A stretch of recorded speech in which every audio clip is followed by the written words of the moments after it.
Hey everyone, it's Mark David Heiser from Day Did You Win? And I am here today to do a long overdue race review of the Chicagoland Spring Marathon.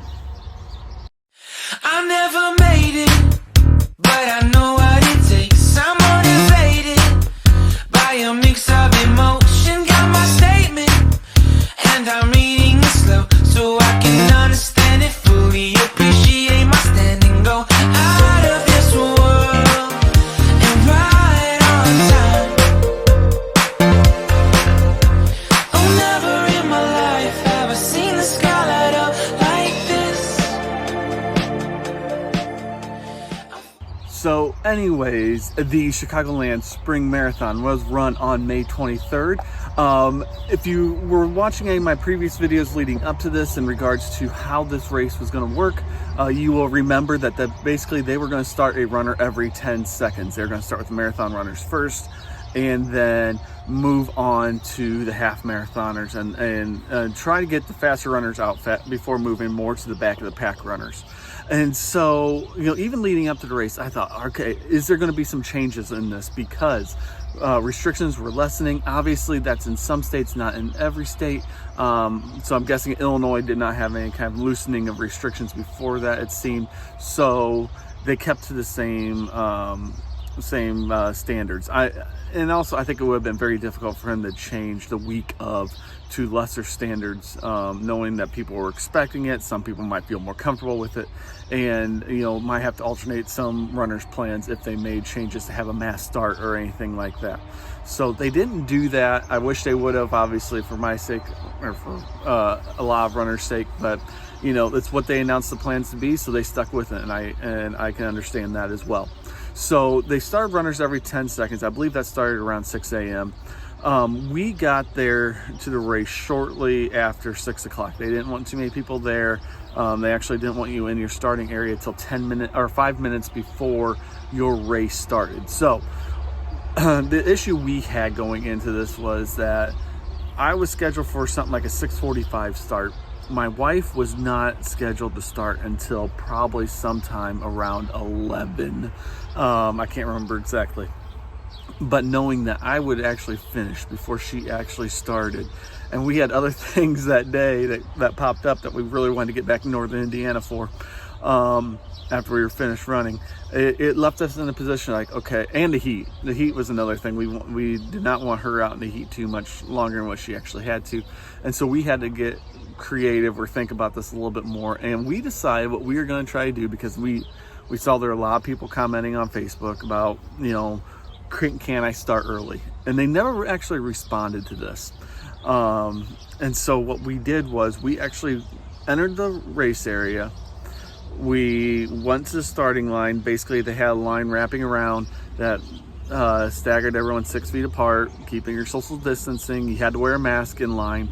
And we just waited our time in line and got to the front. Like I said, my wife was right in front of me, and we were going to see if they would actually let her go. Now remember, she has a half marathon bib. She does not even have a marathon bib, so she shouldn't even be starting for a little while. She gets up to the start line. They don't say anything to her, and she takes off and starts her race. And then I wait my 10 seconds and I start my race. So we both got started 10 seconds apart. I know that's not how we were supposed to do it, but it made things easier on us. I know it's not always about you and everything like that, but it was nice that we were able to get that going. They were not looking that closely at bibs or anything. And to be honest with you, the lines were not that long. I don't believe that there was ever a time where they had too many people in the starting area. And I say that because even as I was finishing, remember, my wife wasn't even supposed to start till probably around 11 o'clock, sometime after I finished. They were actually making announcements when I was finishing. Hey, anybody who's ready to start, get to the starting line. It's a first come, first all type thing. Or first come, first serve type thing. So they did not seem to care. I think it was more the health department that put these restrictions in, and they were just trying to abide by them, and it looked like they allowed themselves plenty of time to get everybody through earlier than what they planned on. So that was good to see as well. So the race time temperature, I started at 6:38 a.m. according to my Garmin. Race time temperature was already at 70 degrees, and obviously I was very worried about that. And the humidity was also pretty high as well. I think it was in the 80% range, if not a little higher. Probably the saving grace in this race was that the sun never came out. It was always behind clouds. It was still warm, but it never really beat down on us. So that was a positive on the day as far as the weather goes. On a day that there really wasn't too many positives. Like I said, very warm and very humid. They did, as far as the race itself, how it was run and everything. So they did have aid stations quite often in the race. About every 1.5 to 2 miles, I'm guessing. I wish there would have been more around the mile markers, but I understand, volunteers and getting people out there, it's not as easy as that. And so they had Gatorade and water at every aid station. They were not in cups, they were in bottles, so probably about 4-ounce water bottles, a little bit bigger for Gatorades, which is a positive and a negative. The positive is obviously you can carry it for a little bit. You don't have to drink it all right away like if it were in a cup or anything. And possibly less spilling as well, especially with the Gatorade. Negative is, though, you are carrying a water bottle. You may not finish your drink and you want to ditch it, but you don't have a trash can or anything. Obviously, you can throw it off to the side, and I'm sure that race management went around picking it up, but still that's a hassle for them. Or you carry it until you find a trash can, which could be until the next aid station. So there's positives and negatives to the plastic bottle situation. I'm not sure which is best. So the course actually started in a business complex area in Schaumburg, Illinois, and the first 2 miles were run on a road that runs right along Interstate 290. So it's very odd, very loud also with all the traffic coming from the interstate. Not the most scenic start to the race, but after that first 2 miles, the next 22 miles, you're basically in a park running along bike trails. It was a lot of out and back on this course, which isn't too bad. There were actually a couple turnarounds, to make up distance.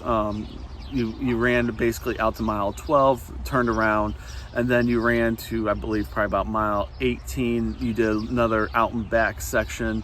And so forth. So they make it up however they can with some out and backs, but really for what the day was and just to get out for a marathon, the course was actually not too bad.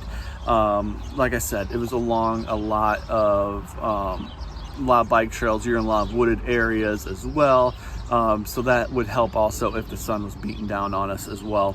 But like I said, there were some open areas, but the sun was not shining too much, so it actually turned out pretty good. The course is actually very well marked. I heard some people in the half marathon say they missed their half marathon turnaround. I've talked to my wife about this. We're going to just say that this person was blind, didn't know what they were doing. They didn't know what they were looking for. The course is very well marked, and if you were paying attention like you should be, you would have been fine. You would have noticed half marathon turnarounds. Other than that, as far as my race goes, I started off very slow. That was the plan. I knew it would be hot. I wasn't racing for any kind of time at this point. Originally, I was hoping for a 3:30 marathon, but as it got warm, I knew that wasn't going to happen. I planned for that even before the race started. I started to struggle probably around mile 16, which is still very early in the marathon. And started some walking at that point. Obviously I did a lot more running yet, but there were a few walk breaks in there just to kind of recover a little bit. And I ended up finishing in a 3:52 and 0 second marathon, which actually ended up being my slowest marathon I have ever ran. Do I think it'll be the slowest marathon I ever run? No, I'm sure I'll go slower than that at some point. I hope it's not this year. I hope to get a little faster yet this year. But it did feel good though to actually get out and do a marathon. So Finisher medal, they did hand these out to us at the finish line, and I'll talk about that here in a second. But the finisher medal does have, it looks like this over here is the building that we started at, just a guess. Bridges along the bike path that we had to cross, that's what's represented there. And you can see there's an elk there. There was actually a park that had a fenced in area with elk in them, which you could see from the course. So I'm guessing that's why they put the elk on there, but kind of a cool area to run through there as well. And then along the medal, it says celebrating achievement, Schaumburg, Illinois, and the marathon is listed here at the bottom. My wife does have the half marathon medal, and it is red instead of blue, but other than that, obviously then the 13.1 half marathon listed on her medal as well. So I showed you this also, I believe when my packet arrived at my house. This is the sweatshirt, nothing really too fancy. It is a full zip jacket, hoodie with the race name on the back and other stuff as well. So not bad. I won't be wearing that anytime soon, as we are in the 80s right here in Indiana at this time for highs. And so won't be wearing that anytime soon, but come fall, I'm sure that'll come in handy. So as far as the post-race stuff, we finished, and then we walked down the line, down the chute, and they handed us a small brown or green, I guess it was, paper bag, and inside it was a race medal and a granola bar. And I struggled to figure out what the purpose of this was, because I understand you're trying to eliminate touch points and everything like that. They don't want to put the medal on you, and I get that.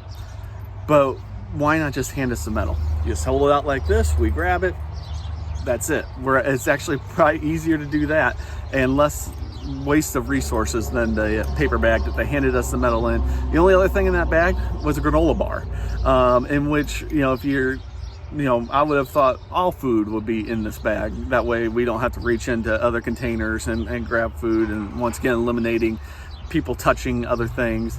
But they actually had more food set out for us to grab as we were walking by. They even had open containers of Wendy's hamburgers waiting for runners at the finish line. I didn't take any. The hamburger just didn't sound good at that time.